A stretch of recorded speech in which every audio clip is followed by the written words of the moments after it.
আসসালামু আলাইকুম। কেমন আছেন সবাই? আজকে আমাদের ফটোশপের তৃতীয় ক্লাস। গত ক্লাসে আমরা দেখেছি মার্কিউ টুল এবং মুভ টুল। আজকে আমরা আরও দুটি নতুন ফটোশপের টুলস সম্পর্কে জানব এবং ভালোভাবে শেখার চেষ্টা করব। তাহলে আসুন আর কথা না বাড়িয়ে আমরা সরাসরি ফটোশপে চলে যাই। গত ক্লাসে আমরা এই দুটি টুল শিখেছি। আজকে আমরা ল্যাসো টুল এবং ম্যাজিক টুল সম্পর্কে জানব। আসুন তাহলে আমরা দেখি কিভাবে আমরা আজকে এই দুটি টুল দিয়ে কাজ করব। তো প্রথমে আসি lasso tool. Lasso tool kind of selection টুলের মতোই। আমরা কোনো কিছুর ব্যাকগ্রাউন্ড যদি চেঞ্জ করতে চাই, কোনো ছবি পাসপোর্ট সাইজ হোক যে কোনো, তাহলে আমরা ল্যাসো টুলটা ব্যবহার করতে পারবো। দ্যাটস মিন ব্যাকগ্রাউন্ড রিমুভ করার জন্য আমরা ল্যাসো টুল বা ম্যাজিক টুলগুলো ব্যবহার করতে পারি। এছাড়া এর থেকে আরও ভালো ভালো ব্যাকগ্রাউন্ড রিমুভ করার জন্য অনেক সিস্টেম আছে, সেগুলো আমরা পরে শিখব। আগে আমরা টুলসগুলোর বেসিক কাজগুলো জানব। তো ল্যাসো টুলে আমরা যখন ক্লিক করলাম, দেখি এটা তিনটা অপশন আছে: ল্যাসো টুল, পলিগনাল ল্যাসো টুল, ম্যাগনেটিক ল্যাসো টুল। তো ল্যাসো টুল কি হয় আসুন দেখি তাহলে। ল্যাসো টুল আমরা যত মাউস ভালোভাবে ব্যবহার করতে পারবো, আমরা ততই নিখুঁতভাবে এই ল্যাসো টুলটা ব্যবহার করতে পারবো। এখানে আমরা এই সাদা ব্যাকগ্রাউন্ডটা আমরা চেঞ্জ করব। সেক্ষেত্রে প্রথমে আমরা এই লকটা তুলে দেব। লকটা তুলে দেওয়া ডাবল ক্লিক করলেই লকটা উঠে যাবে। তো এই যেখান থেকে আমরা সিলেক্ট করব, এখান থেকে আমরা একটা ক্লিক করব। একটা ক্লিক করার পর ড্র্যাগ করব, ধীরে ধীরে ড্র্যাগ করব। ড্র্যাগ করার পর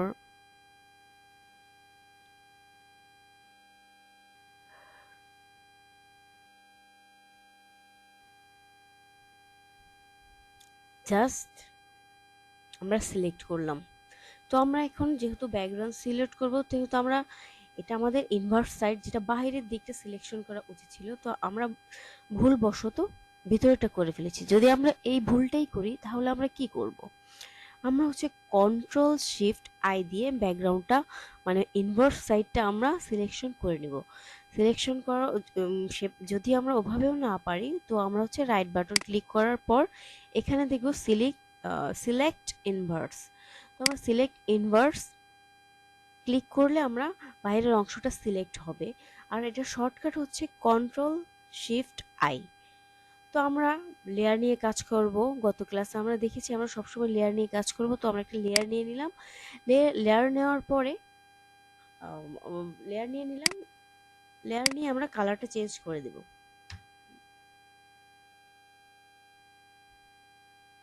কালারটা চেঞ্জ করে দিলাম। তো আমরা দেখলাম কালারটা চলে এসেছে অটোমেটিক। আপনি চাইলে যে কোনো কালার দিতে পারেন। আমরা এই কালারটা দিলাম। তো এইখানে নিচে আরেকটু কাজ আছে, যেহেতু আমরা এটা এই আইটা অফ করি,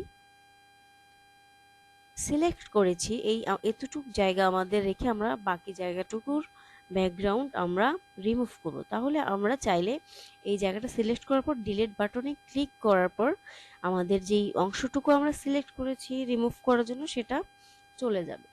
তারপরে আমরা একটা লেয়ার নিয়ে কালার নিয়ে নিব। চাইলে এটা ডার্ক করে নিচের দিকে নামিয়ে দিব। তাহলে আমাদের কালারটা সুন্দরভাবে আমরা ব্যবহার করতে পারবো। তারপরে আমরা দেখি, এটা ডিলিট করে দিচ্ছি। আবার একটা লেয়ার নিয়ে নিলাম। আমরা প্রথম পুনরায় অবস্থায় যাওয়ার জন্য আমরা এখানে ক্লিক করব। একদম হিস্ট্রিতে উপরে যাব। আমাদের ছবিটা যেরকম ছিল সেরকমই চলে আসবে। তো আমরা আবারও লক বাটনটা উঠিয়ে দিই। উঠিয়ে দেওয়ার পরে আমরা এখন পলিগনাল ল্যাসো টুলটা ব্যবহার করব। এটা এভাবে একটা সিলেক্ট করার পর আমরা জাস্ট অটো ধরে রাখবো। এত সময় নিয়ে করছি না, যেহেতু ভিডিওটা বড় হয়ে যাবে তাই আমি দেখাচ্ছি। আপনারা অবশ্যই সময় নিয়ে ঝুম করে, যত ঝুম করবেন তত হচ্ছে সিলেকশনটা অনেক সুন্দর হবে। ঝুম করে করে করবেন।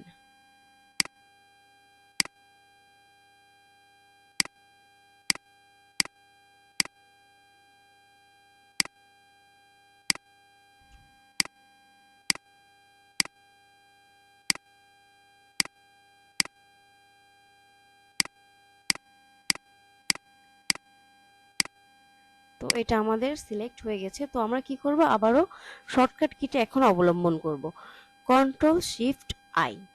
তাও যদি আমরা এটা মনে না থাকে, মাউসের রাইট বাটনে ক্লিক করব, সিলেক্ট ইনভার্স, তাহলেই আমাদের হয়ে যাবে। তো আমরা একটা লেয়ার নিয়ে প্রথমে এটা হচ্ছে ডিলিট করে দিব।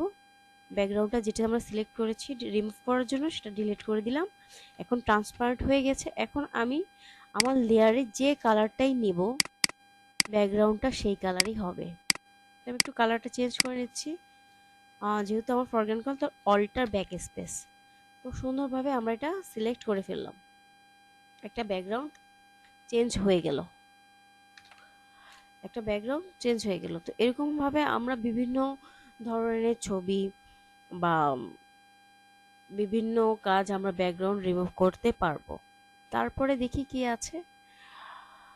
তো আমি আবার পুনরায় হিস্টোরি থেকে ছবিটা নিয়ে আসলাম। নিয়ে আসার পর আবারও লকটা তুলে দিলাম। তুলে দেওয়ার পর আমরা এখন ম্যাগনেটিক ল্যাসো টুলটা দেখব। ম্যাগনেটিক ল্যাসো টুল জাস্ট আমরা একটা ক্লিক করার পর জাস্ট উপর দিয়ে যাবে, সেটা অটো সিলেক্ট হবে। এটা শুধু একটা কালারের জন্যই হয়। যেমন এক কালার, যেমন ব্ল্যাক হতে পারে, পেছনে হোয়াইট, ব্লু, একটা কালার হলে এই ম্যাগনেটিকটা খুব ভালোভাবে কাজ করে। এখানে মাল্টি কালার পাওয়ার কারণে ম্যাগনেটিকটা ছেড়ে দিল।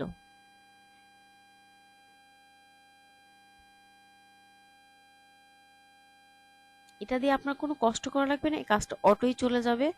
জাস্ট লেয়ার এই শেপটার উপর, দাগগুলোর উপর ধীরে ধীরে ধরতে হবে, তাহলেই অটোই এটা কাজ করবে। যাক, আমরা ম্যাগনেটিকটাও দেখলাম। মাল্টি কালারের উপর একটু দেখি আমরা। এই যে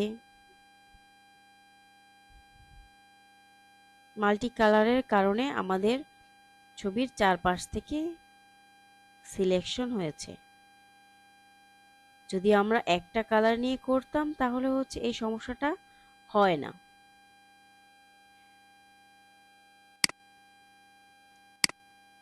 তো যাক, আমরা সবসময় এটার কাজ করতে হলে অবশ্যই আমাদের ব্যাকগ্রাউন্ড এক কালার হলে আমরা সুন্দরভাবে কাজগুলো করতে পারবো। তো আমরা এখন পুনরায় আগের ছবিটিতে চলে যাচ্ছি।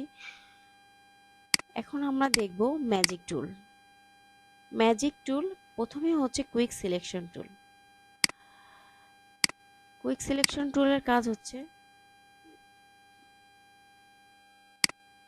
এখানে এক ক্লিক, যদি একটা কালার থাকে আমাদের ব্যাকগ্রাউন্ডে তাহলে একটা এভাবে ড্র্যাগ করলে কালারগুলো নিয়ে নেবে, তেমন কোনো কষ্টই করা লাগে না।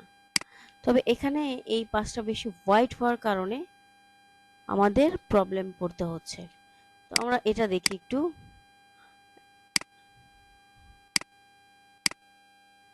তো এইভাবে আমরা সিলেক্ট করে ব্যাকগ্রাউন্ড চেঞ্জ করতে পারবো ডিলিট করে দিয়ে।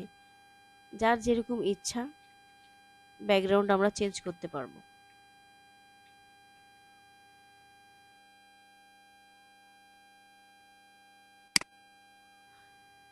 তারপরে হচ্ছে এখানে ম্যাজিক টুল। তো ম্যাজিক টুলের কাজটা হচ্ছে সেম একই রকম। যদি এক কালার থাকে সেক্ষেত্রে পুরো ব্যাকগ্রাউন্ডটা ও ক্যাচ করে ধরে নেয়।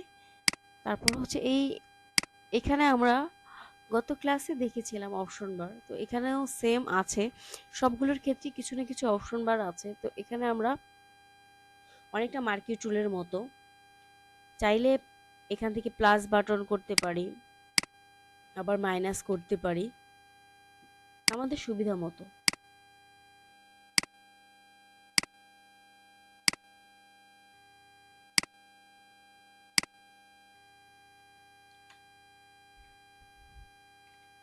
এভাবে আমরা ব্যাকগ্রাউন্ড রিমুভ করতে পারবো। তো আশা করি আজকে আমাদের ক্লাসটি ভালোভাবে বুঝতে পেরেছেন। আর অবশ্যই সময় নিয়ে ফটোশপে কাজ করবেন, তাহলে ভালো রেজাল্ট পাবেন। আমি ভিডিওটি বড় করতে চাচ্ছি না, তাই শর্ট ফর্মে দেখিয়েছি। তারপরে যদি আপনাদের বুঝতে অসুবিধা হয় অবশ্যই কমেন্টে জানাবেন। সবাই ভালো থাকবেন, সুস্থ থাকবেন। আসসালামু আলাইকুম।